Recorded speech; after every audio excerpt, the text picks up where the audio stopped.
Tuskegee Repertory Theater presents Toussaint, the story of Toussaint, the father of the Haitian Revolution.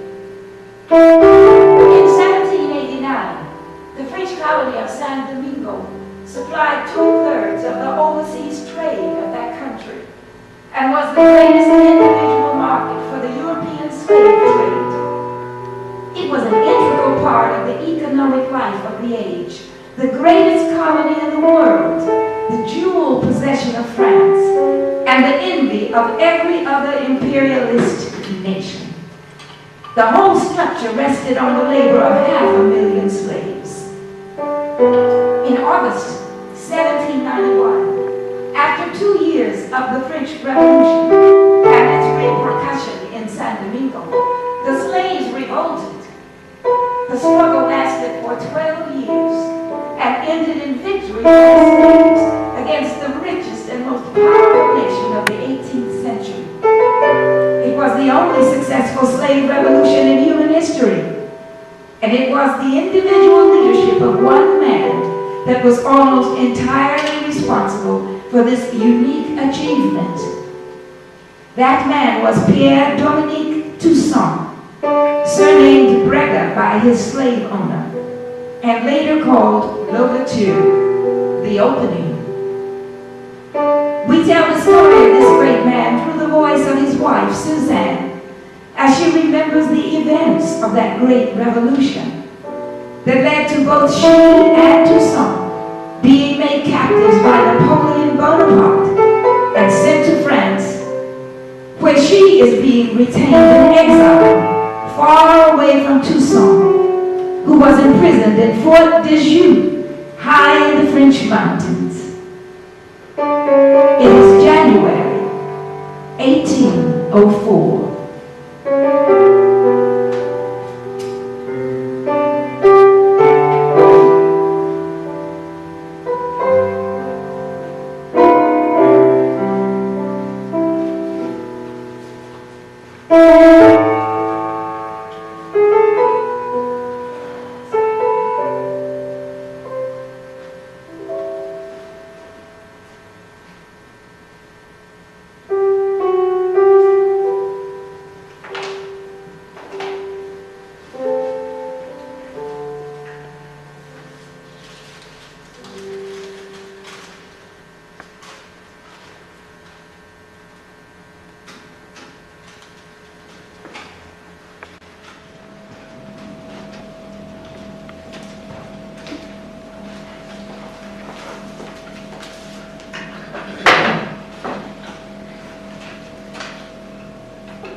If only you knew.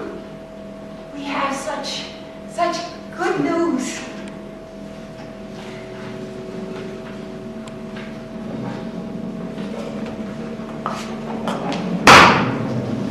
Toussaint. My brothers, in this great struggle, let the sacred flame of liberty that we have won lead us in all of our actions. Let liberty lead us. My brothers, in this great struggle, let us go forth and plant the tree of liberty by breaking the chains of those of our brothers who are still held captive in the shameful yokes of slavery.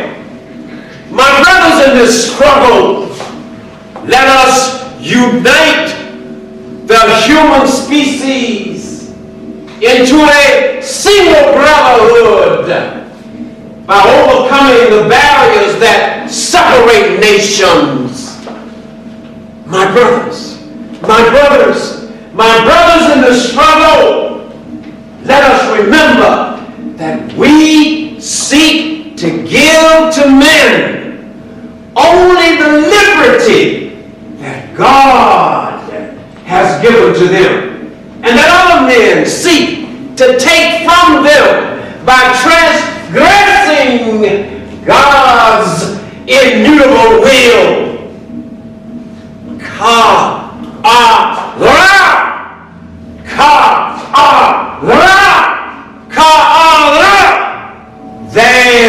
is hope, my brothers.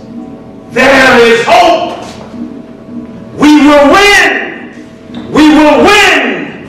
We will win. In spite of all of the traitors, all will succeed. Ka Allah! Ka Allah! Ka Allah! There is hope. We will win. We will win. I tell you, we will win! Toussaint, don't go.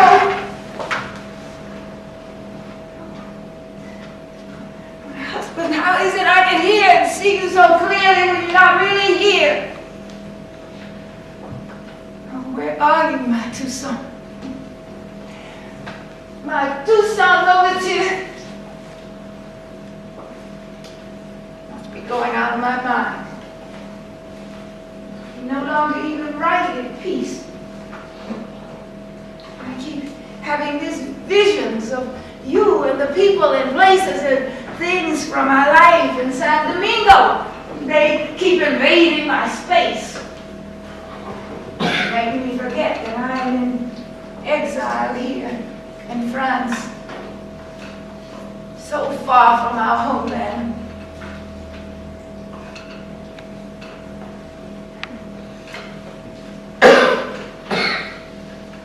Oh, my husband, my heart is broken. I know that to write to you is hopeless, yet write I must, because it makes me feel that we are somehow still connected. Without that connection, I cannot live.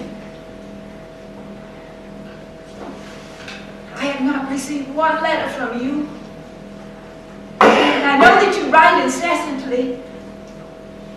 So I know that you must be encaged in some dungeon, unable to communicate with me in any way. At least I hope that you still live. All these months since we were brought here in chains by that dictator Napoleon, all these months, I have written to you almost every day. Oh, my husband, while I hope that you still live, I hope that God will find a way to set you free, even if it is through death. I hate to say that, my husband, but I know that for you, death would be better than eternal suffering. Suffering more in body than, in mind more than in body. Because I know that if you still live, you are still writing in vain to that dictator Napoleon, hoping that he will live up to the promises of the people of the Great Revolution in France. And I know that you are anguishing over your actions and decisions as our leader in San Domingo. Just as I am painfully remembering the past. My dear Madame Louverture. Colonel Vincent, you startled me. Well, welcome. To what do I owe this visit? You and the rest of Toussaint's generals and officers are usually busy and ready for some great battle. We must be on a mission from Toussaint. Does he have a message for me? Come on, sit, tell me. You got me just in time. I was about to go in and prepare the evening meal. Well, could it be that I've just come to visit my dear friend, the wife of our great commander-in-chief? By the way, why are you preparing the evening meal? Where are your workers? They're doing what they were hired to do, harvesting the sugar cane, not cooking in the kitchen. That's my work. Now, tell me the truth, Vincent. Why are you here? Well, you do know me, don't you? Well, I'm here because I need you to talk your husband out of doing something very unwise. Something that will bring the wrath of Napoleon down on him in a way that it will undo all the good that we have done in these 11 years of fighting for freedom for all here in San Domingo. Yes, you know I can't believe that.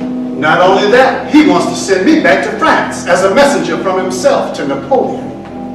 Come, sit. Now tell me, what are you talking about? Well, Toussaint has written and published a constitution for San Domingo. A constitution that declares that San Domingo now rules itself independently from France. And he has ordered me to take it and present it to Napoleon. Now, I am your husband's friend, and the friend of all those in San Domingo who want to retain this freedom that the revolution has promised, all under its flag. So I warned him the best that I could. I said to him, emphatically, this amounts to treason, Toussaint. Treason to your country of France, which you have so bravely defended with your blood, and the blood of thousands of your countrymen, black, white, mulatto, here in San Domingo. I did not know about the Constitution, Vincent, but I approve of my husband's decision to create and publish such a document. The France that he and you and I have fought to defend is dead, so long as it can no longer be counted upon as the vanguard for liberty, for the homeland or the colony. But I bet you that in that Constitution that my husband wrote, if he declared independence, he also declared allegiance to the Republic of France. He does, but that will not satisfy Napoleon. He will never allow independent rule for San Domingo. Already in France, they speak of Toussaint as the Black Napoleon. He will devour your husband, Suzanne. Napoleon sees himself as supreme leader of France and all her possessions. Napoleon Bonaparte is a traitor to the revolution. Toussaint believes that, and so do I. Maybe so, but Napoleon has in his hands the armies of France to defend his claim.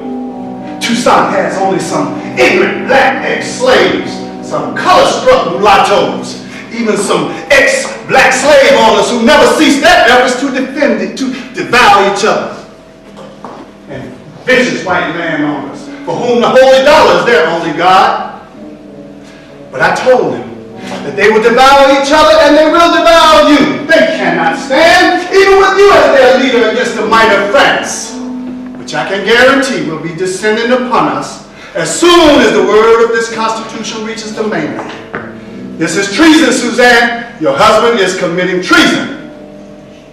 Vincent, no one has been more loyal to the cause of our black people than you. But it is obvious that you are as ignorant as the least of them with regard to what is happening in France. I expect my husband told you that. He did. And I tried to reason with him.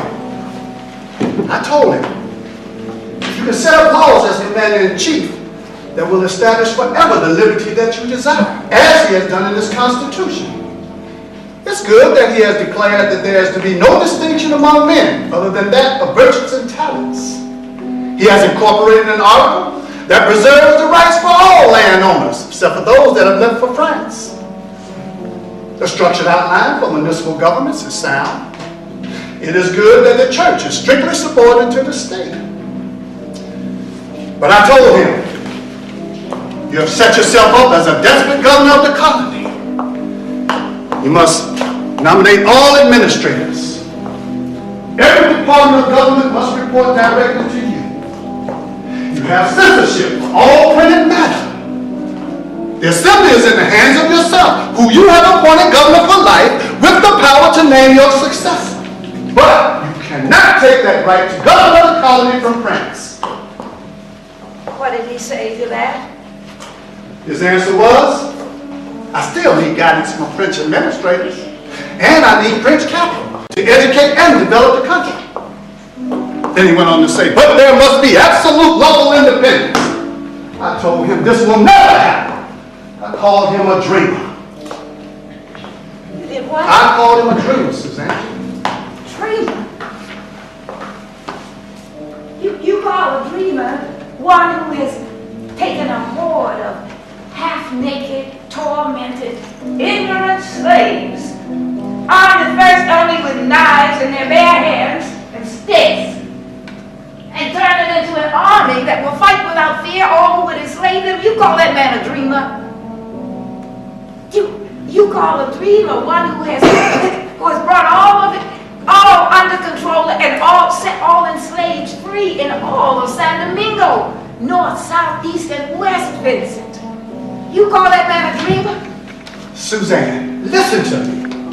France has declared liberty for all. The people will never agree to restoration of slavery. That is unthinkable. It is my fear that my husband will always feel in his heart that the Republic will do right. But on the other hand, he will never underestimate the treachery and tyranny of those who are dedicated to undermining their fellow man, like this greedy bourgeoisie in France. That's why he has written the Constitution, Vincent. And I beg Toussaint to give it another chance, else Bonaparte will destroy him. But Toussaint said that he had written Bonaparte over and over, asking for aid and explaining his position. Now you know Bonaparte could never speak to a black man as an equal. So while Toussaint waited on his response, he felt that he had to take action to defend our position of liberty for all. I even accused your husband of vanity. You did what? I accused him of vanity, Suzanne. I was desperate. Vincent, what did you say to him?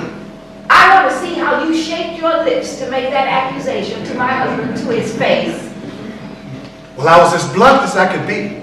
I said to him, are you certain that the pull of power has not overcome your quest for what is right? And as for the love of your people, this assembly of men that you supposedly gathered together to draft this constitution of yours, there is not one black. Now, does that not say that in truth that you've aligned yourself with those you consider superior? I'm sorry you took the conversation there, Vincent. You know my people believe that my husband stands with them forever. And he does not feel he has to explain his actions to them.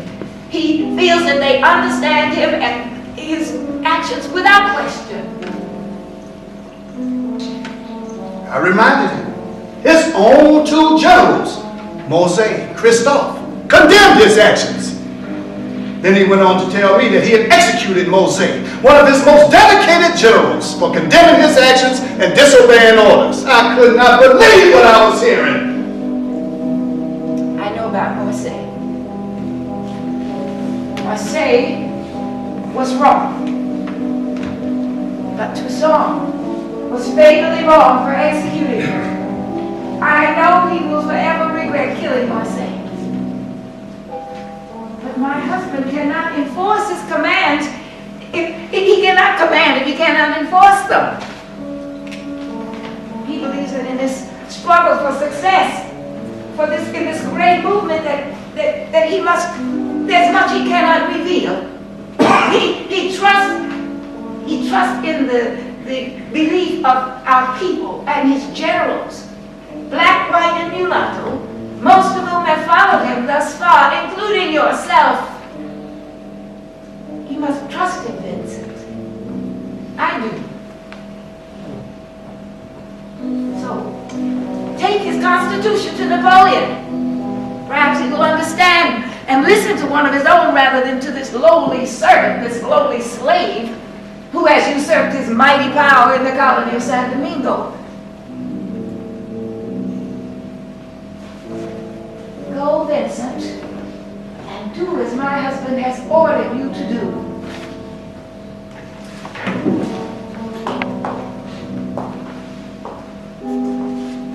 I say to you, as I said to him, Suzanne, this very Declaration of Independence is the instrument of the defeat of our cause. The tragedy is his, yours, and your people's as well. Farewell, my friend.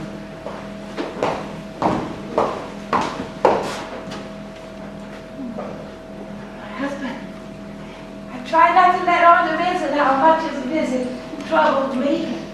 It was not so much that you were sending him away, but that you had already sent another of your strong white supporters, Commissioner Sonthonex, back to France. Madame.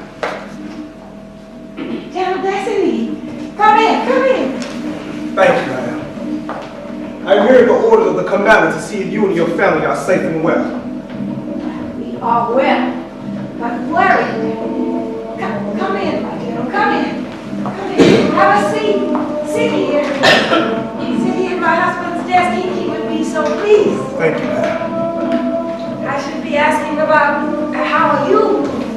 How's my husband? Truthfully, madam, the commander has been sick lately with the fever. But that will not slow down his step.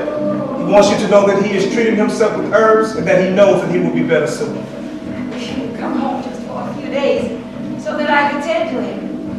But I know that he will never leave his men. Yes, madam. And you, how are you? You and he must be weary from battle. I am well, madam. But as for me, I will never be weary from battle until all of these white bastards are driven off this island. And all of our people are safe and free. Forgive me, madam. But my language is too rough for the ears of a lady like yourself. I'm an ex-slave like you, General. There is nothing I haven't heard. Thank you, madam. But I just didn't want to be disrespectful to you and your own home. Yes. You have a lovely home, madam. Now, I know that I may seem to be someone that is made for the woods, but even now I am building a palace for myself. A palace of beauty and comfort, just like this one. Yes, the commander deserves a home like this. And so do you, my friend. Thank you again. My husband and I worked hard on this land to build this home and this plantation for our family. We were privileged to have been given our freedom, so we were able to have something of our own. Yes. That accounts perhaps for the commander's attitude of tolerance towards these white landowners. Nothing else seems to explain his actions towards them. What do you mean by that, my general? Madam, the commander has asked General Christophe and I to sign a letter petitioning to send Toussaint back to France. Now, he said that he would have no grievance against us if we did not sign. But he would like a record to show that he had his general supporting what he was doing. He said that no matter what decision we made, that he was indeed sending Toussaint back to France. I know, my general. My husband confided in me that he was going to do this. But did he tell you why he was sending Toussaint back to France? No, madam. I did ask why. I didn't understand at first, at least to now. Madam, it is no secret that I have no love for these whites here in San Domingo. But now Toussaint is an exception. I mean, if ever there was a white man who is a friend to the blacks, it is Toussaint. If ever there was a white man who wouldn't be black, it is he. No, madam. The commander did not say why he was sending Toussaint back to France. Only that was his decision. Did you and General Christophe sign the petition? I made my mark, madam. I don't know about General Christophe. We met the commander second, and I did ask him if he signed. I knew some of the other generals did and some didn't. We were all so surprised on the commander's part. I have not had the opportunity to speak with my husband since this happened. How did Toussaint react? He was bewildered. He was outraged, nearly lost his mind when he heard out about it. At first, he refused to go, but the commander had to threaten him to have him forcefully escorted onto the ship when the time came. When he heard out about it, he called me into his office to personally tell me that he was being sent back to France. It seems to me that he was trying to rally up all of the other generals in his defense.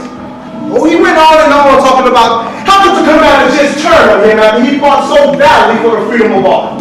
How could he just throw him to the wolves for all the uprising in Paris, to undo all that the French Revolution has accomplished?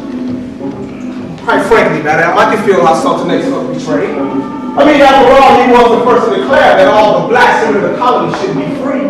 And the commander fought at his command and by his side. Went through all the battles with the white landowners, the Spanish, and those British dogs, as he called them, to keep them from restoring the old world slavery.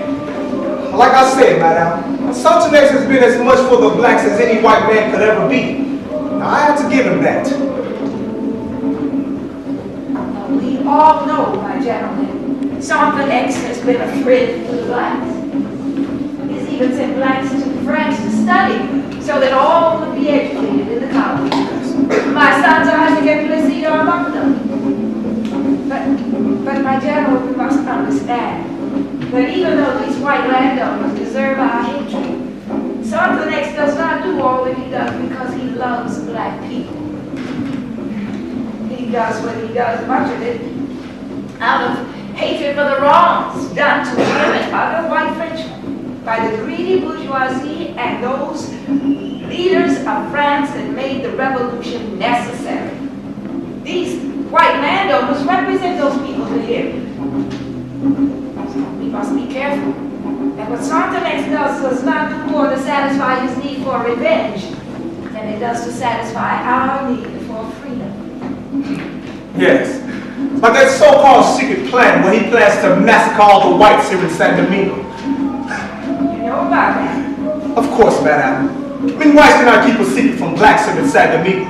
You know that. Well, then you know my husband.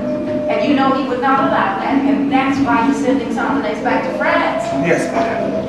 You know, I soon began to realize that that was the real reason why he was sending Toussaint back to France. But I don't know, madam. I mean, I'm just an ignorant ex-slave. Now, it may not be what the commander would want, but I have to agree with Toussaint. Feel that we must kill all these whites while we have the chance. Or as Toussaint says, they will regain power and restore the old order of slavery. Now, madam, you can tell that the back of our command is not mutilated like mine, with the scars from the whoopings by so many masters. I curse everything white, everything that is French. I would not read their language even if I could read. I want nothing of theirs. I only want them my freedom. Madam, me and most of my black brothers have suffered through slavery at the hands of these whites that our commander's generosity protects. I mean, more violence than mankind should ever endure. And they have taught us the lesson of cruelty well. And I have learned my lessons well. And I will practice them on our enemies until the day total freedom is won.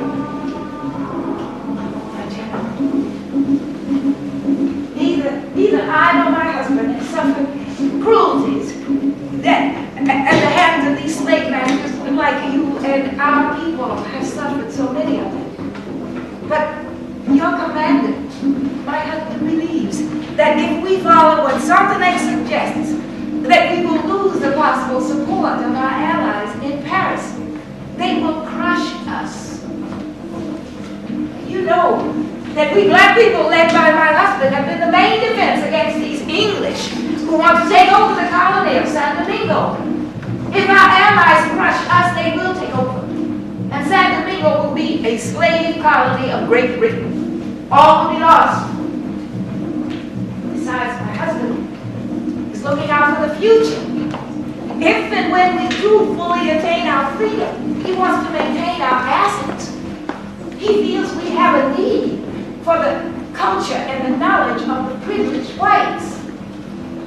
Madam, now I don't know what our allies in Paris will do, but I do know this. We care less for the knowledge and culture of these privileged whites.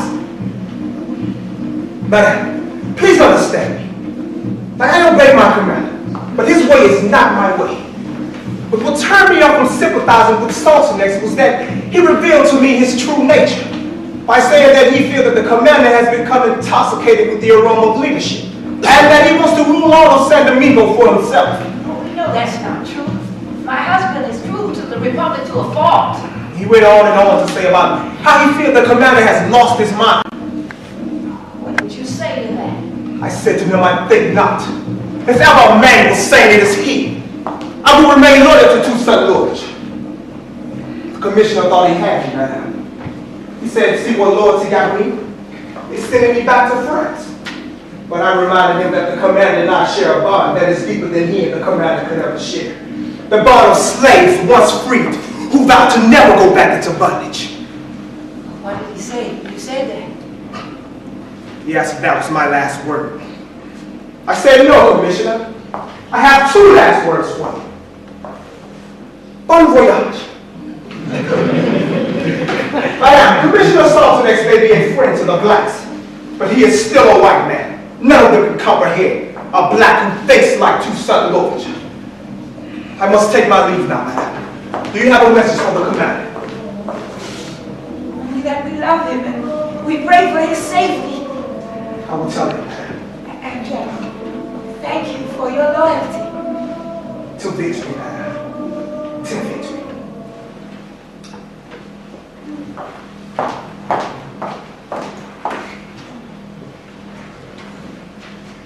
husband, it was not that I thought that sending Vincent and Toussaint back to France was wrong. It was just that you would not explain your actions. You would not even explain your actions to your most faithful general, Gasoline. You must say, it was not your way. I must keep my own confidence. My decisions are mine. My husband, it was this insistence on keeping your things to yourself that worried me. I mean, how long would your generals and your people just follow you blindly? I was the only one in whom you totally confided. In spite of my private concern, I believed in you. And I tried to reassure you that in your actions and in your decisions, you used your best judgment in the moment. And that's all that any of us could do. I remember one time, my husband, you said to me, have I grown too old for this fight? And I laughed and I called you silly. I said, no, you are older but wiser. And I had to even reassure you that how much your soldiers worshipped you. I said to you, I don't think they love you, but I think they fear you. And you said, is that good? And I said, yes. Fear is the emotion that we slaves understand most completely. Slavery taught us that. And then I had to tell you how your soldiers could not resist following you, my husband, because you stand in their lead in battle. They would say, look, our leader rides in front. See how brave he is. He rides in front, and see how he rides. They say he taught himself when he was still a slave. I told you, my husband, that is why they followed you even when they had no weapons.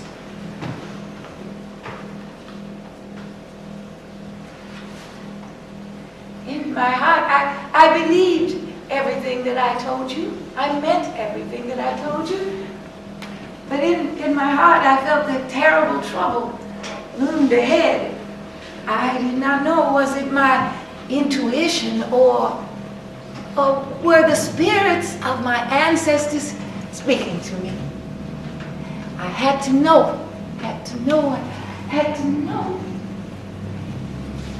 My lady Suzanne, welcome. Mama, Welcome to my humble home. Oh, your welcome is always so warm. How are you, my lady?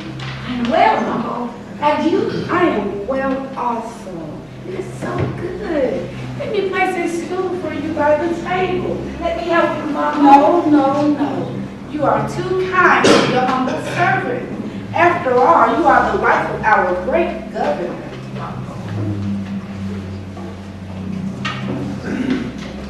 Here, my lady, sit. I am so honored by your visit. Let me bring us some broth. It is better to cook outdoors than to suffocate from the heat in this small cabin.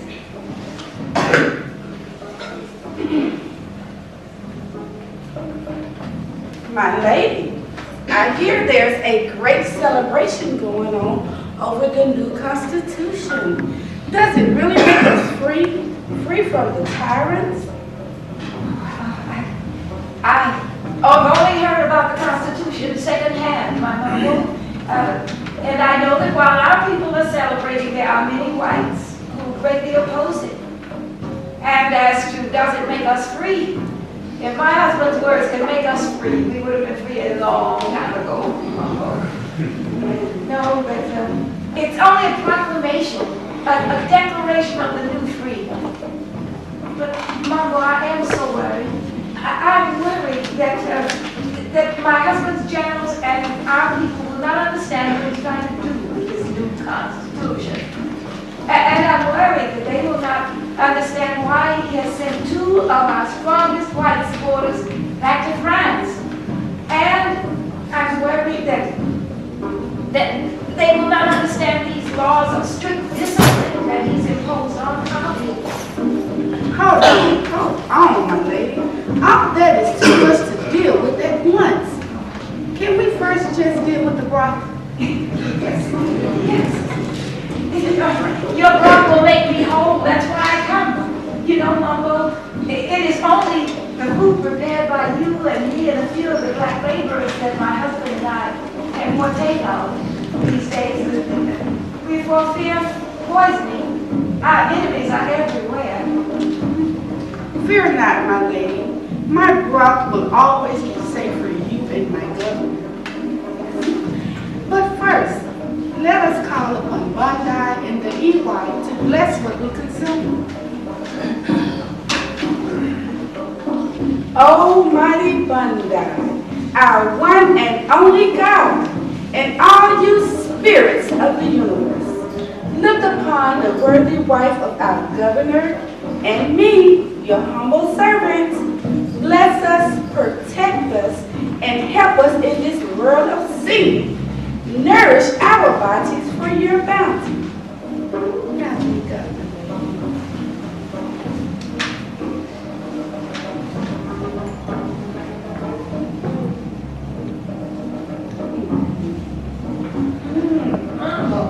This is delicious. Did you make this brew or did your spirits of voodoo rock this mixture? My spirits, of course, guided my hands, my lady, just as your Catholic God guides yours in your work.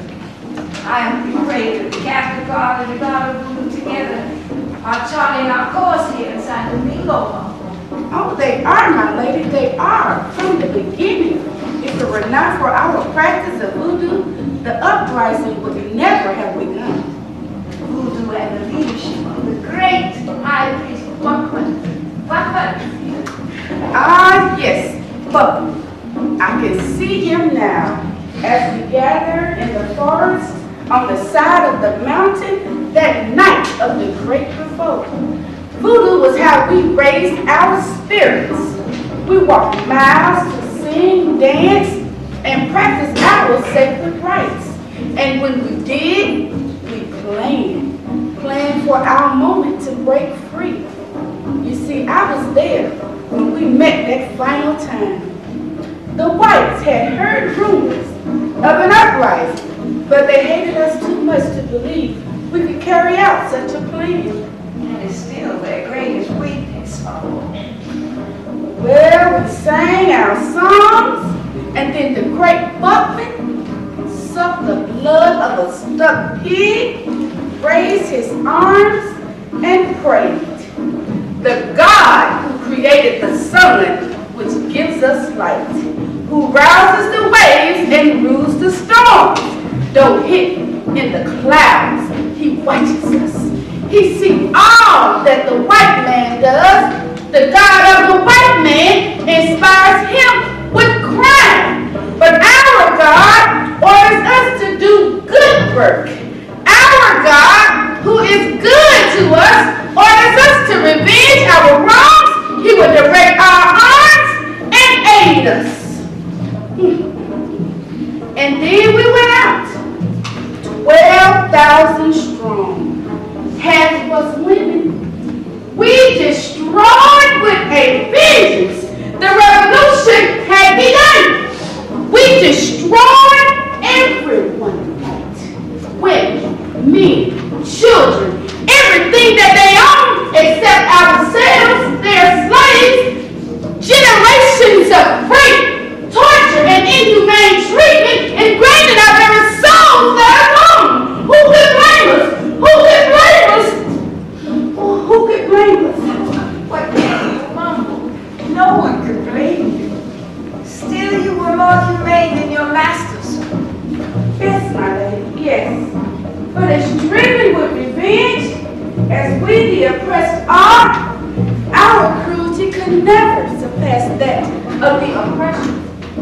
That has been the nature of our struggle, led by my governor. Passionate revolt, tempered by mercy. It seems that the voodoo God I serve and the Catholic God you and he serve have conspired to send him to be our leader, a fierce warrior, but one of compassion and mercy. Is he a leader of compassion and mercy, Mumble? Yes. That is part of what I came to talk to you about. Have you not heard?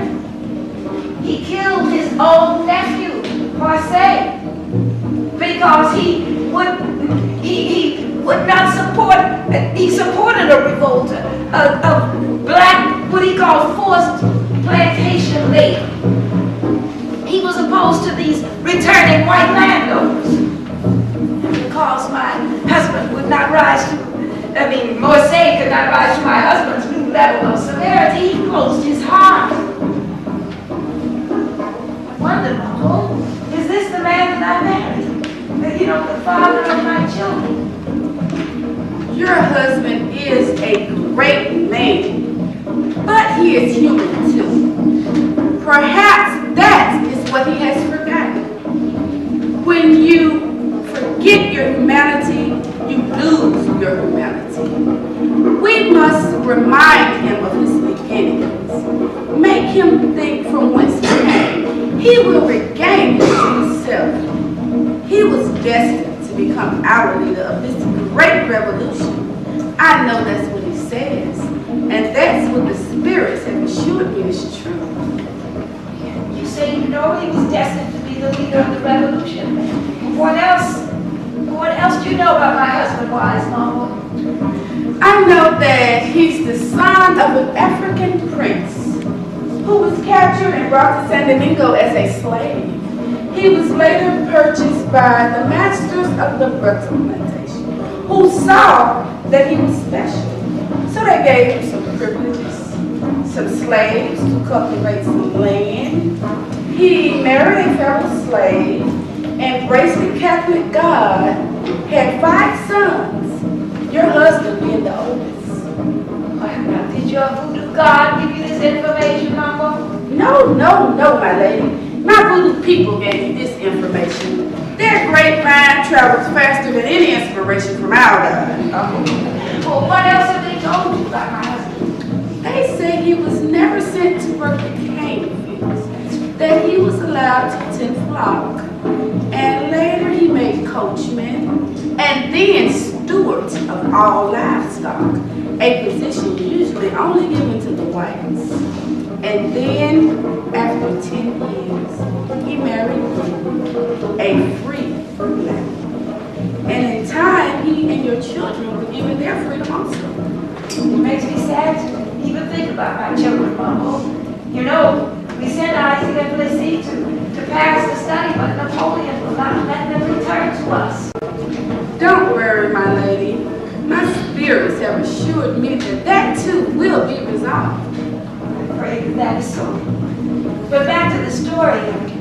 Since your voodoo, your grapevine, and your spirits are the source of your information, did they tell you why I married your commander? No, because I'm the only one that knows that. When your commander was a little boy, he was so skinny and scrawny.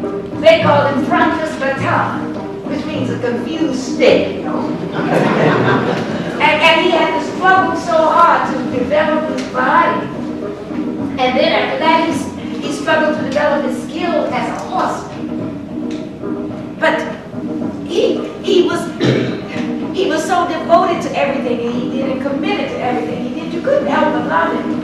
At least that's why I fell in love with him.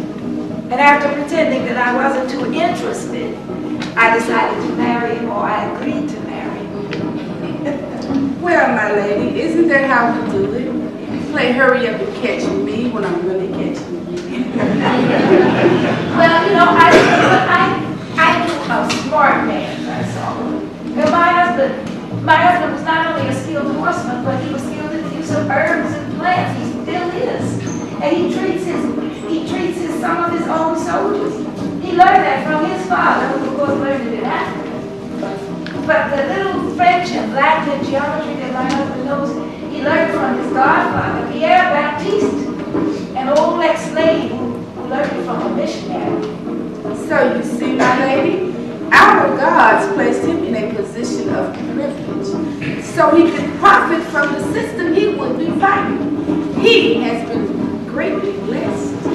He was blessed. But the greatest blessing, Mama, was that he learned to read. He said he read everything he had his hands on. But he read especially the writings of a priest called Abbe Reynal, who said in his writings, he called for in his writings, a slave revolution in San Domingo. And Reynal said only a courageous chief is needed. Where is he? My husband said as soon as he read that, he knew that he was that chief. And he has been that courageous chief since he first joined the fight, my lady. Yes. Yes, he is. He's that courageous chief. And now he feels that he not only has to lead us in our fight for freedom, but he must lead us in taking our freedom, declaring ourselves free. Because after 11 years of battle, battling the French and the Spanish and the English, all of whom would make us slaves again, our freedom is still not guaranteed. That's why he has written that Constitution, Mumbo. And have you heard that he has sent the Constitution by Colonel Vincent, back to France for Napoleon to read it personally? Because Napoleon has ignored all of his letters that he's written declaring allegiance to the Republic. Yes, my lady. And before that, I heard he sent Commissioner Sontenax back to France as well. What do you think about that? Does that frighten you or confuse you like it does my husband's generals and the people, our people? No, my lady. I trust my governor. I have seen what he has done for our people since he first joined the fight. I do not need to understand his actions and decisions. But our people, ex-slaves like you and me, they hear about my husband's goings on in the capital, you know, his great audiences, how he's surrounded by all of these people who all adore him, men and women alike, and how most of these people are mulattoes and whites. And they do not share your trust. Our people do not share your trust. They feel he is taking us back to the old ways, with the white and mulattoes on the top and the blacks on the bottom. Well, we know, my lady, we know that that's not true.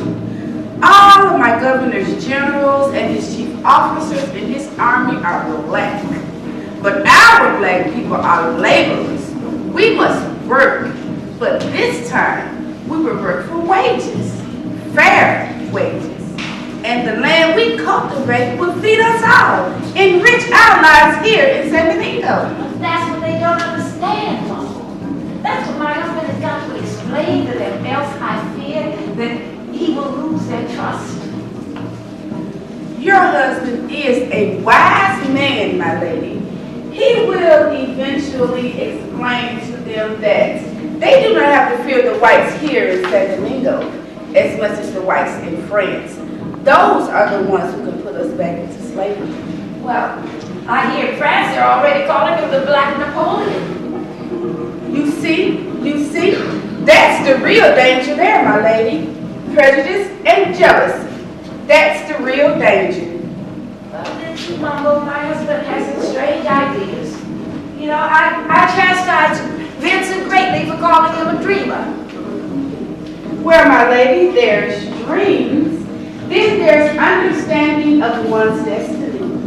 Well, tell me, Mumbo, which is this? Come, tell me. My husband says that now he not only dreams that it is the destiny of San Domingo to be free, but that it is the destiny of millions of Africans in Africa to be free. He says he wants to take his soldiers and go across the sea and conquer back the lands that the Europeans had conquered in slave trade and make millions of Africans French and free. He says he's even sending millions of francs to America to wait till the day he is ready. Well, my lady, it is the destiny of San Domingo to be free. But as for freedom for millions of Africans in Africa from the European conquerors, that day will happen too. But it will be many, many years from now, and your husband will not be a part of that victory. That, my lady, is a dream that will not come true. Well, why do you say that, Mama?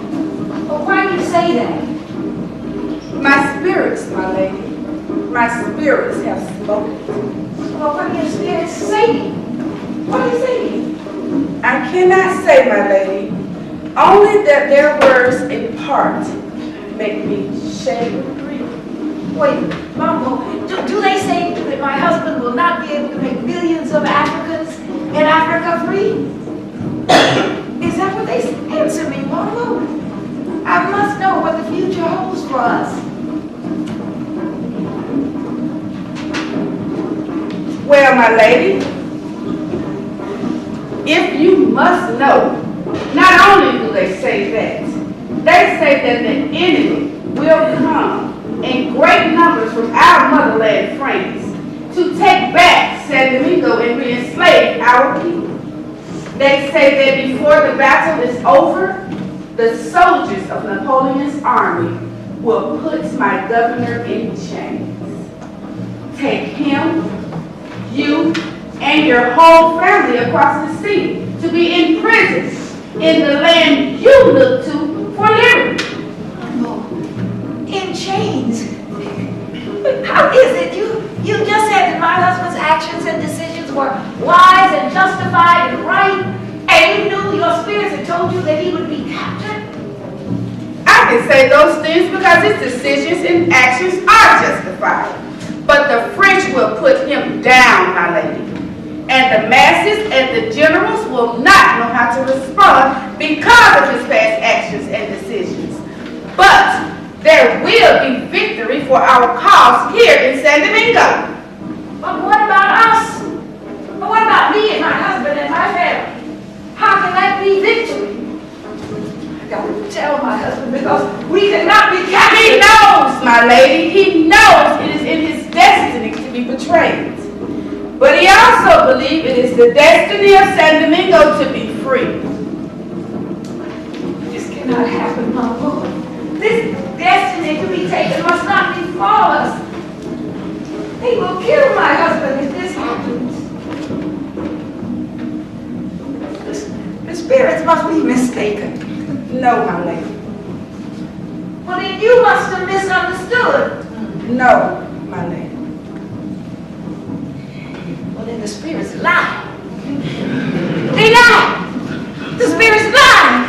I must go back and deal with my Catholic God because Toussaint was right to outlaw voodoo because the spirits lie, Mumbo. Surely they lie. They lie, Mumbo. The spirits lie. The spirits do not lie, my lady. The spirits do not lie.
They did come, my husband.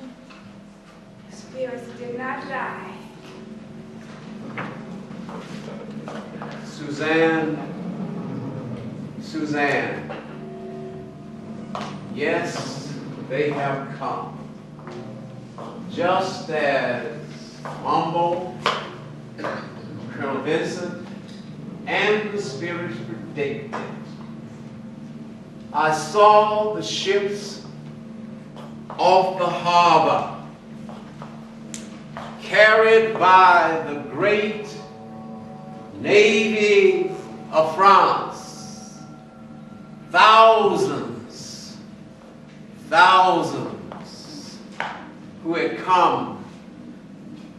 I could feel my lips murmur, "We shall perish, for it seems that all of France has come to overcome us." Thousands of French soldiers sent by Napoleon, led by his strongest general, Emmanuel Leclerc, his own brother-in-law. You know me. Suzanne.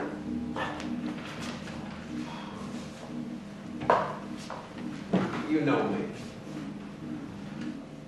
Until the moment I saw all of those ships off the harbor, I had clung to the belief that what was morally right would prevail. I had hoped that Napoleon would recognize the brave fight of the French people for freedom and liberty for everyone. But that was not to be. That was not to be. That was not to be. Indeed, he has sent his armies to put we black rebels down. He has instructed Leclerc to rip the epaulets from the shoulders of every black general. He has, no doubt, I am sure, instructed Leclerc to re-establish slavery in San Domingo once again. Slavery. Aren't you afraid? It's all right to be afraid. It is only human to be afraid. My darling, I am human, but I am not afraid. I am not afraid. I must resist. I must resist. I don't care if they send all of the soldiers in the world. They will not take back from us the taste of freedom, a freedom that we so richly deserve. Our freedom, I will resist. That is why I have come to finally learn that we must destroy or be destroyed. I've sent a letter to Toussaint. I've ordered him to make sure that the soil that we bathe with our sacred sweat does not provide an ounce of sustenance to our enemies. I have ordered Toussaint to tear up the roads with shot and blast. I have ordered him to take the dead corpses of the men, the dead corpses of the horses, and throw them in the fountains. I've ordered him to burn, to annihilate everything, so that those who come to put us back in slavery, they will have before their eyes a hell. That's what they deserve, a hell.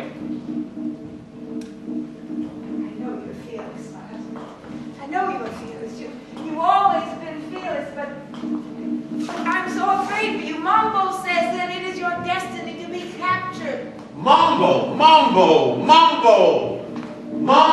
and you and I both know that my destiny is to lead our people in this fight for freedom. That is my destiny. Now, if the day comes that I am taken, then they shall have only cut down the tree of liberty and freedom. Its roots have grown deep and strong, and the tree of liberty and freedom shall rise again. That is why I must do what I must do. If I am taken, then our destiny is still freedom. but our people will be free one day. Suzanne, I must go now. I gotta go. But you stay here. Our soldiers will see that you are safe. And don't worry. Don't worry, my dear. Don't worry. We shall fight now harder than we have ever fought before. Ka-ara. Ka-ara. There is hope. We shall win. I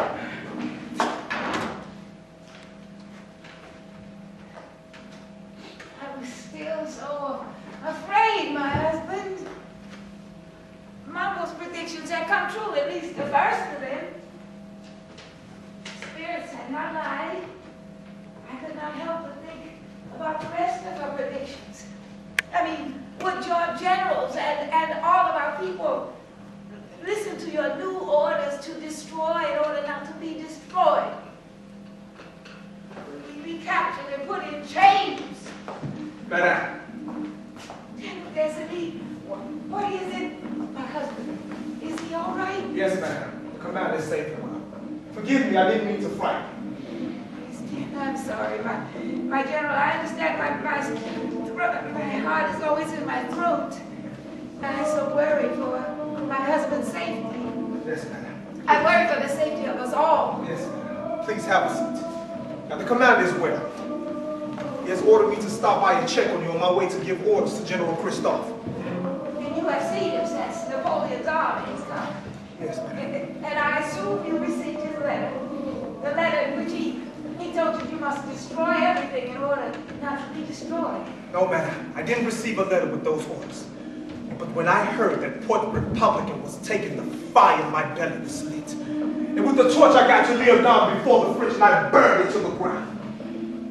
I went to my home in St. Mark, and with my own hands I set fire to my new palace. Oh, I'm so sorry. Well, I'm not. And I ordered my soldiers to do the same to the whole town. I killed every white that came into my hands. And I stacked their corpse around the sun for the French to see my wrath. That is what he said he told me to do in this letter that he says he sent. But I didn't need his instructions. I'm just thankful that now we are thinking alike. I'm happy that you are thinking alike, my general. But the other generals must know too, that they must fight to win this battle by any means necessary, else our freedom is lost.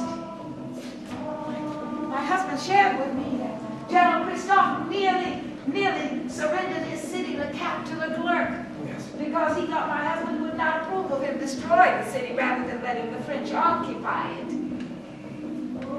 He said he found out what was happening and he got there as soon as he could. He said he even hid in a side room and listened while Christophe argued with Leclerc and answered his threats with counter threats. He said he didn't leave until Leclerc left, until he was sure that Christophe knew what he had to do.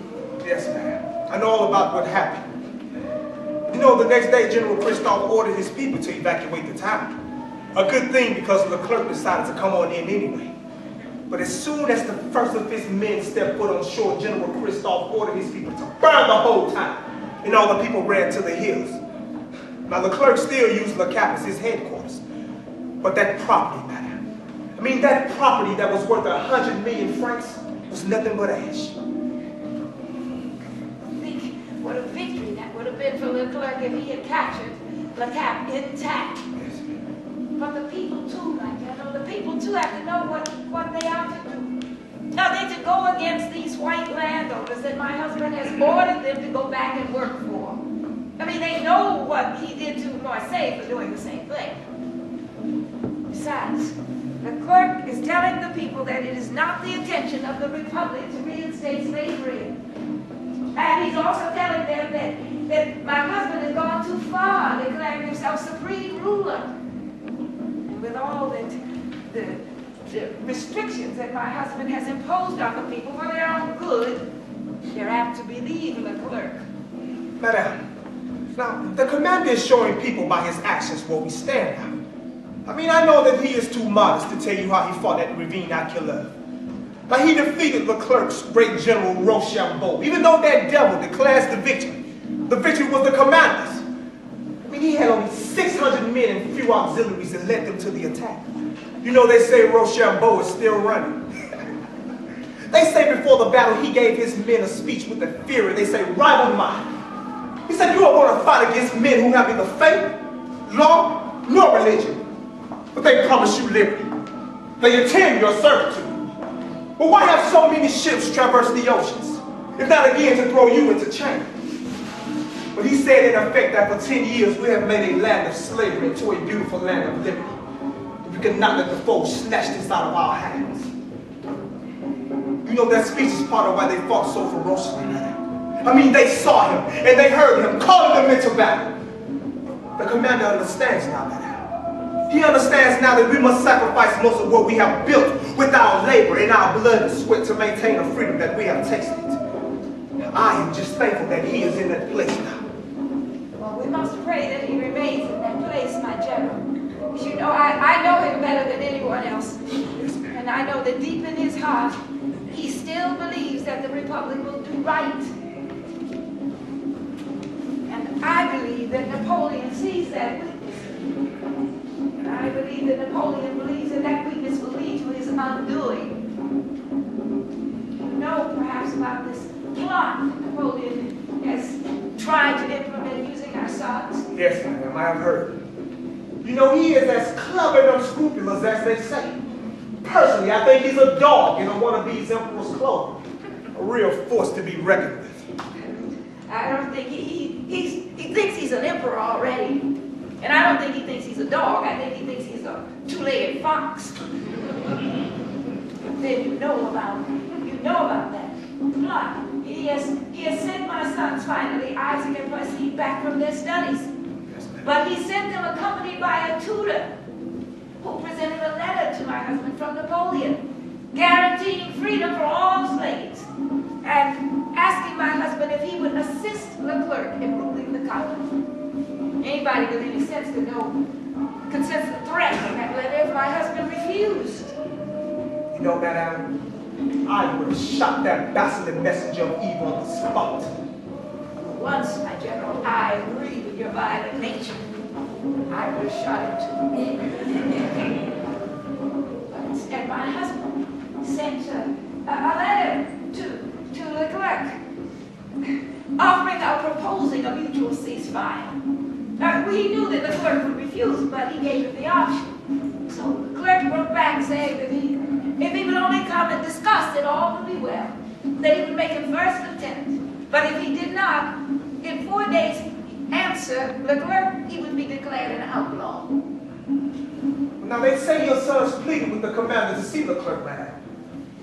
Yes. But he told them they had to make a decision. He said, he told them that he would love them no matter what they decided, but that he had a duty for his people.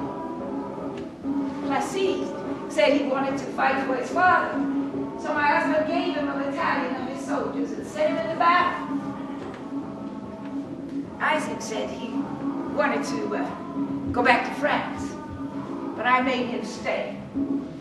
So the plot failed. But Leclerc and Napoleon are not through. They will not stop until they have gotten my husband. They feel they have to get him to cut the heart out of the resistors. Yes, but none of that is about to happen, madam. I mean, the commander is talking to the people, and once again, they are listening. Because the true heart of resistance is in them. Now, Leclerc's first attempts to totally destroy us have failed completely. But the bastard cannot deal with how we fight. Thousands of his men are in hospitals, are dead, but our forces are still intact. And the commander outsmarts Leclerc at every turn, just as we are about to do now. How so? Well, the commander thinks that Leclerc is determined to attack us while our forces are strong and berets. So I'll be taking orders from the commander to General Christophe to head back towards Varese to keep our forces there strong and ready. Madame, the commander is planning to stop Leclerc. Well, it's the most daring in the war so far. It's a new offense. Can you share with me the plan? Well, the commander is planning to head north, Taking his most faithful soldiers with him, he plans to raise and organize the black laborers and add them to his army. Meanwhile, he plans to threaten to cut off Leclerc's long line of communication with Le Cap. The commander knows that the French will be heading south towards Barrette. They will have to pass near the fort at Repertory. So the commander has ordered me to distract them by bringing them into a battle at Repertory. And stop them, madame, we will. Those bastards have yet to see the hell's fire their forces will meet if they try to attack Repertory. They will see firsthand what it is like to fight against those who will not be defeated. General, I only just pray for the safety of you and all the others. I pray too, madame. You know, some may think that I don't, but I do. But I pray for strength. Strength to do unto them as they do unto us. Kill without mercy. But I pray to Bondi. For the commander has forbidden the practice of voodoo. But he cannot deny that the practice of voodoo is the religion of our ancestors. And it is upon their spirits that will help us ride to victory. My general, there is only one God. The Catholic God and the God of voodoo are one and the same. And he is on the side of right, and that's our side. So he will watch over you. So go, my general, and be blessed. Madam.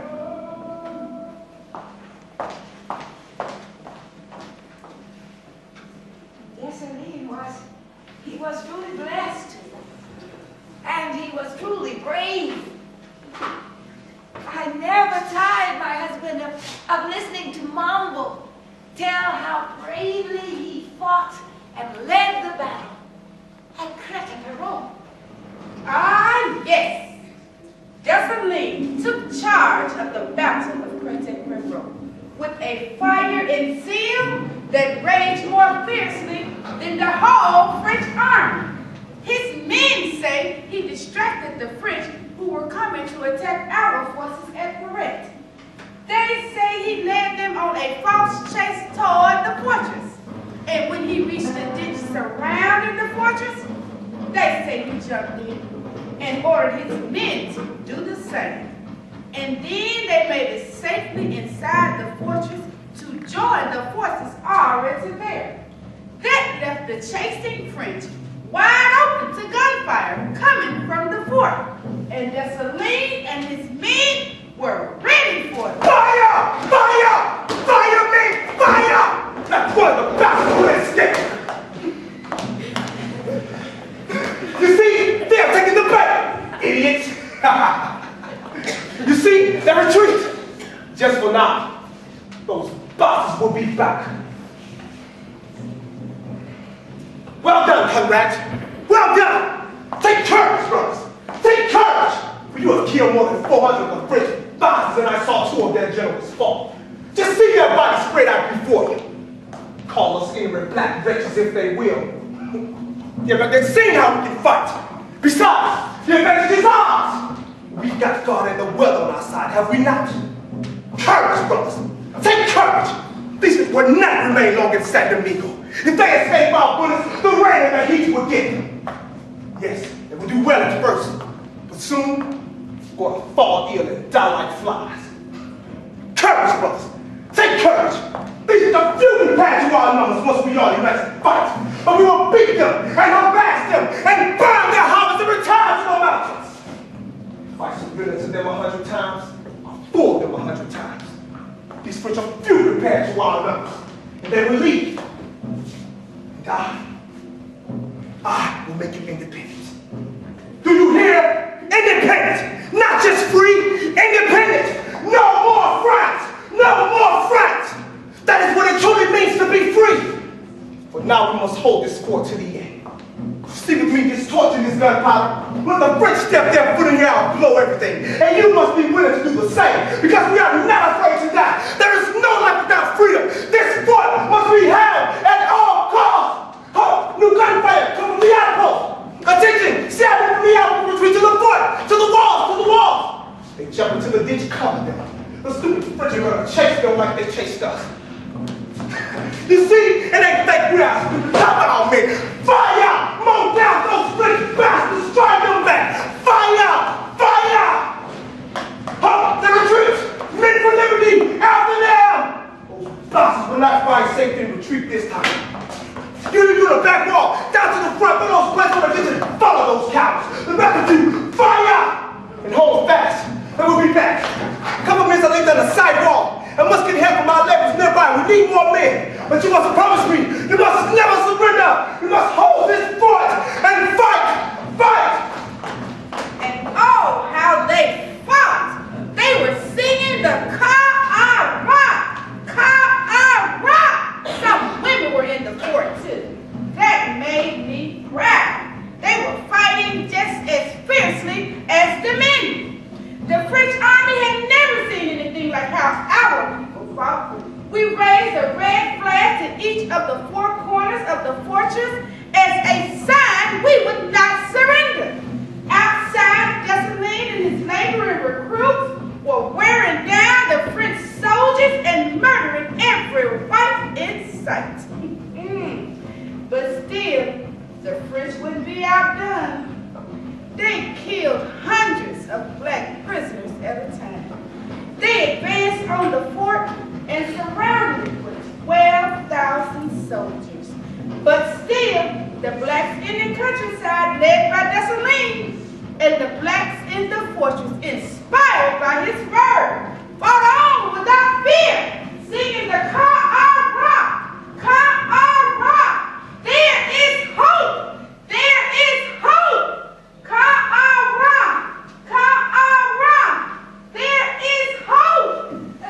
Oh, my husband, you said that our men fought so valiantly and that the French soldiers, the ordinary ones, wondered who was right. And that streak of doubt was a fatal weapon in our favor. The battle at Repertory will forever be etched in the memory of those of us who fought for freedom. And it will be forever etched in the memory of our oppressors. Not ready for that decision you made so soon after that great battle, my husband. But what you didn't confide in me. I had not seen you for weeks, and as usual, I was worried. You had me and the family taken to the mountains, to a place of safety. But I had no idea where you were, my husband. Madame. Tell Destiny, I'm so glad to see you safe and in one piece. All over San Domingo, you are the hero of Repertory. I'm just blessed to be a man in time that's not yet come, madam. My men were outnumbered at Repertory. I ordered them to evacuate. I sent orders to the commander, but in the end, I could not wait. I've decided that to save 700 lives was more important than to hold the fort at Repertory. Well, that was a wise decision, my general. I know my husband agreed, did he not? He did, madam. We did not stop Leclerc, but we slowed him down. We may have lost the fort at Repertory, but Leclerc has lost 2,000 men, and he has not yet had this easy victory. But together with the fact, from February to March, 17,000 French troops have landed, 5,000 are dead, and 5,000 are in the hospital, and the rainy season has arrived. You know, my general, I am on pins and needles to ask my next question. Where is my husband, and how is he? The commander is well, madam. He has sent me to arrange for you to go back to your plantation, and he will soon come to be with you and your family. Is that safe?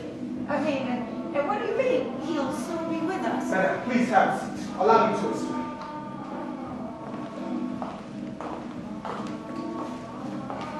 Madam, the commander has agreed to submit to Leclerc, to lay down arms and retire to your plantation. Are you saying that my husband has surrendered? No, madam. I don't believe that. No, madam. Madam, no. We are not surrendering. Please have a seat. Now, you have heard me use the word submit, madam. Like I said, we are not surrendering. Now the commander has agreed to submit to Leclerc, to lay down arms and retire to your plantation, with the condition that all of his generals retain their commands. Meanwhile, secretly, he has given Leclerc time to surrender. Well, I know Leclerc's forces are in bad shape, and Leclerc himself is nearly half dead, but he will never surrender. Napoleon will not allow it. Yes, madam. But the commander thinks that Leclerc will beg Napoleon to allow him to surrender in order to keep his forces from totally getting wiped out.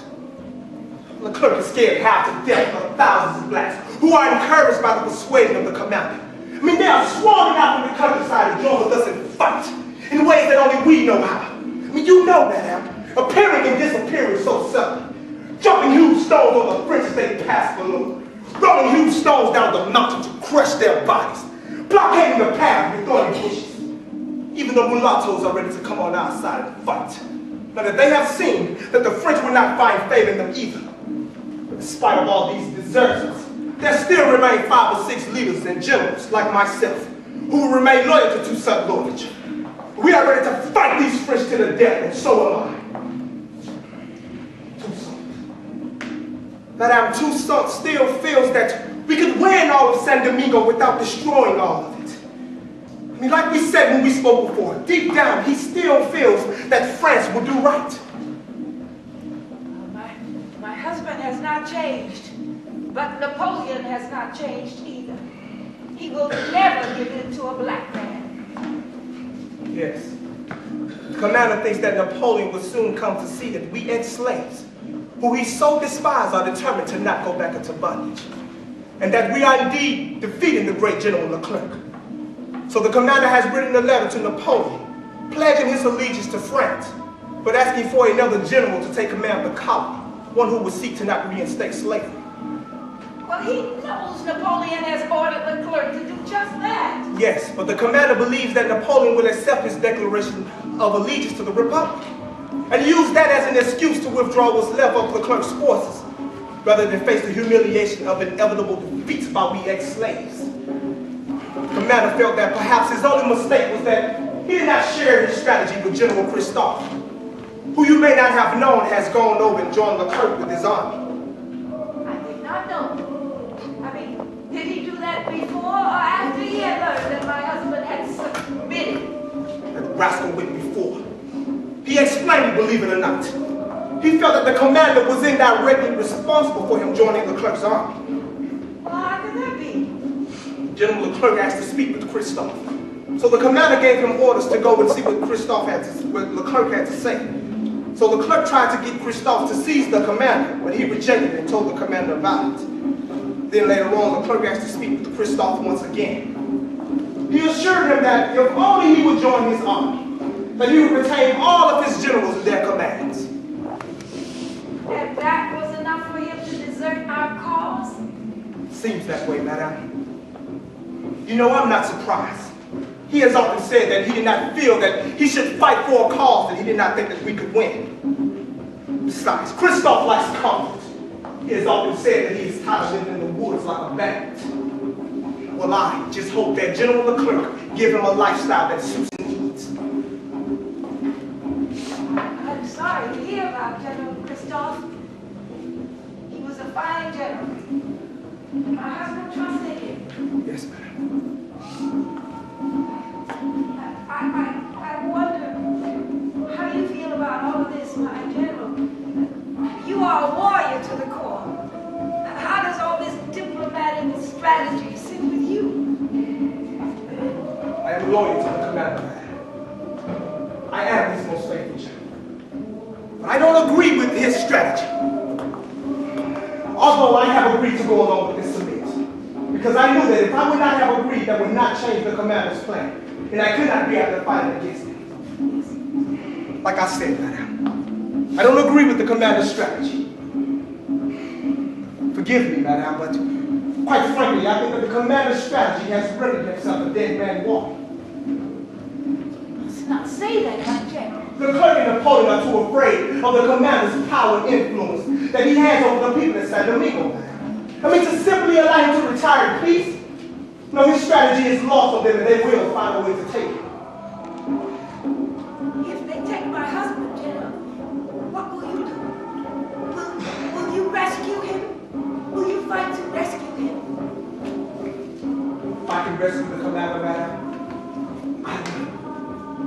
fight it not. I will continue to fight this war. But I will not fight this war as a commander with two faces. What do you mean, two faces? In one of secret negotiations, hoping that right will win out. In one of the most violent military opposition to those who seek to reinstate slavery. No, I will simply fight this war with a single face. And I believe that all of the other generals, including General Christophe, will join me. I will fight this war with a single face. A single face. I will fight this war with a single face. A single face. My husband fought the war with a single face. A single face and right for all. Oh, my husband was desperately right. Did he understand what you seemingly could not understand? That you would not win, that right would not win out. This time, I remember the end, like it was yesterday. Suzanne, they sent a letter from General Brunet. Perhaps it is at long last a response from Napoleon. To Commander Toussaint Repertory from General Brunet. On behalf of our esteemed General Emmanuel Leclerc, I am requesting a meeting with you at my headquarters to discuss the details of the arrangements concerning the new duties of your generals. I expect you within the next 2 days. This is not from Napoleon. Unfortunately, it is not. It's from Leclerc, from Brunet, requesting me to meet him at his headquarters. You cannot go. You cannot go, Toussaint. They will take you. You cannot go. I must go. I must go. They would not dare imprison me. Listen. You must tell them you are sick. You are tired. You cannot go. They will imprison you. I know they will. Suzanne, I must submit. If I refuse this meeting, then I would have to flee from here. I'll have to leave this place and go to war once again. Suzanne, I cannot do that. Only as a last resort. Only if Napoleon refuses my last plea to him to send someone to replace Leclerc. Someone who will not disobey his orders and order the reenactment of slavery once again in San Domingo. You know that Napoleon has ordered Leclerc to do just that. Oh, how can you be so naive, my husband? So trusting in human virtue, so ignorant of human nature. They are liars, Napoleon and Leclerc, and you know that. And they are jealous of you, your skill, and your power. Remember, in France, they are calling you the Black Napoleon.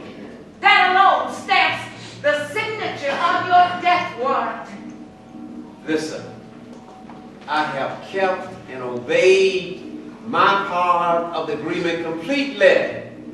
Now, if my strategy does not work, if it does not work, and if those in charge refuse my demand that my generals and my officers retain their command, and if Napoleon refuses my request, then he will see war again, war again. He'll see it resume, and with me at the helm. Oh, my husband, you preach diplomacy, not revolution. No, what makes you think that Napoleon will negotiate with you like he would with the kings of England and Spain? And what makes you think that after all that you have inflicted on their forces, that he's going to allow you to simply retire to your plantation in peace and allow your generals to retain their power and give freedom to a horde of violent, rebellious slaves? Besides, wait. Besides, he knows that you still have the trust and the allegiance of the people. And he feels he cannot win as long as you are still alive. He cannot take back the colony. They will take you, Toussaint. What makes you think they will allow the Black Napoleon to remain free? Suzanne, I must allow my strategy to work. I will go to the meeting. I will go to the meeting. I must go. Suzanne, you stay here. I must go to the meeting. Don't worry. We will fight. We will win. Ka'ara. We will win. I shall return.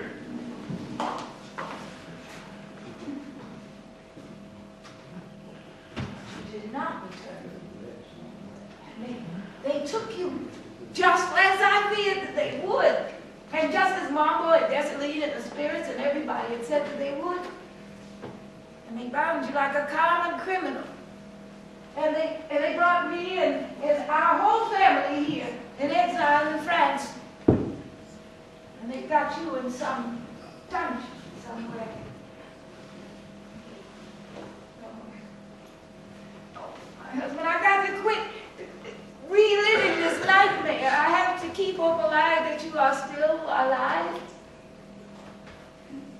And I must keep writing to you, hoping that you receive my letters, especially now that I have such good news. This good news, our friends in Paris have written to us, Toussaint. And they say that our people are free. They say that we're one in San Domingo. They say that Dessalines has led our people to a great victory. Come, my mother. Yes. I have taken the torch for freedom from the hands of Toussaint, our brave capture leader. And I have lit the fire that will ravage over all of what's left of old San Domingo. So you have, my general, so you have. I have no regrets for what I have done, my mama. I have done what I needed to do for victory. So come, let us rejoice. We have every reason to celebrate. Yes, my general, but first, join with me as I invoke the spirits of the great republic. Yes, my mama. Guide us, O leaders of old. Guide us as we rise up a new nation. A new nation. An independent nation ruled by her people who were once slaves. We'll fix a flag on the highest mountain. A flag stripped of the white stripe of France.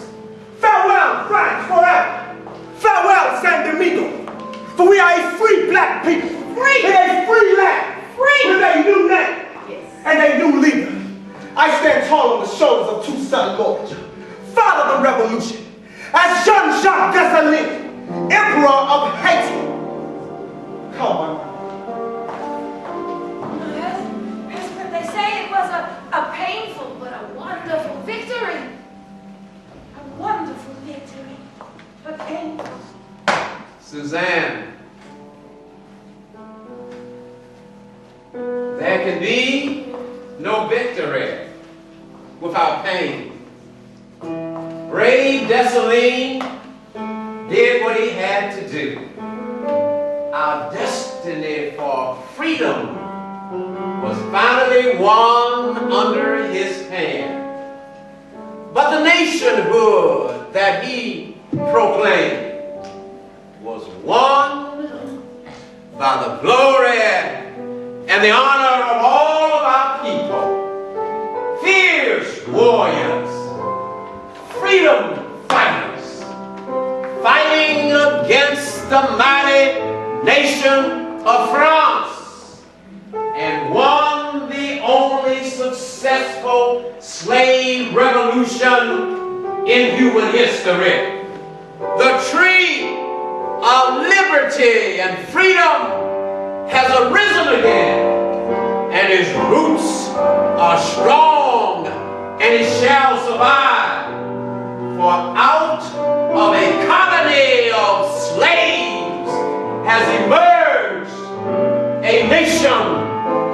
free men.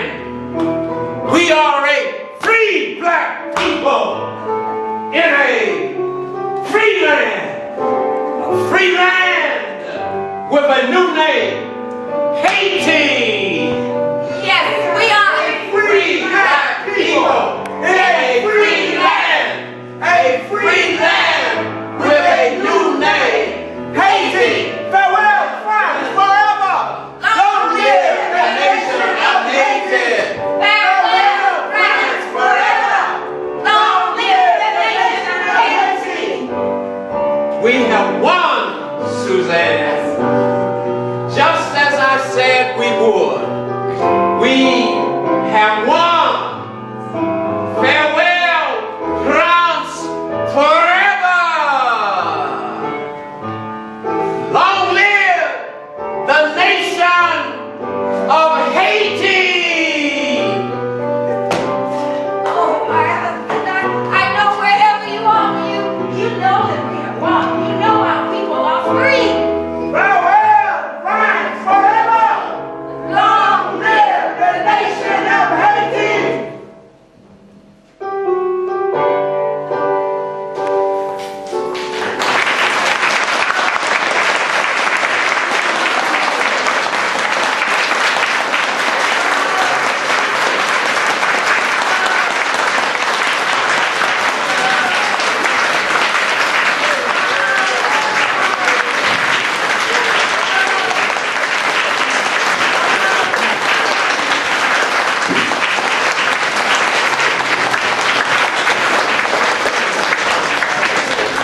Thank you so much for coming. We love you all for being here.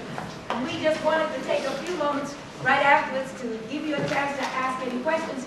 And also, we have a guest who has agreed to make some commentation.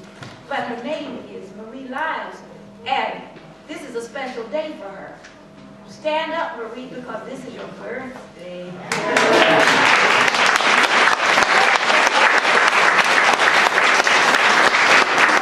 Marie Lyles is a playwright here in Tuskegee, and she has been so gracious to come and make a couple of comments on our play and on our birthday of all days. I couldn't celebrate a birthday any better than this. Ordinarily, a play of this caliber, very Shakespearean in the dialogue that is given, we'd have to go down to Montgomery. But we don't have to go to Montgomery because we've got it right here in Tuskegee.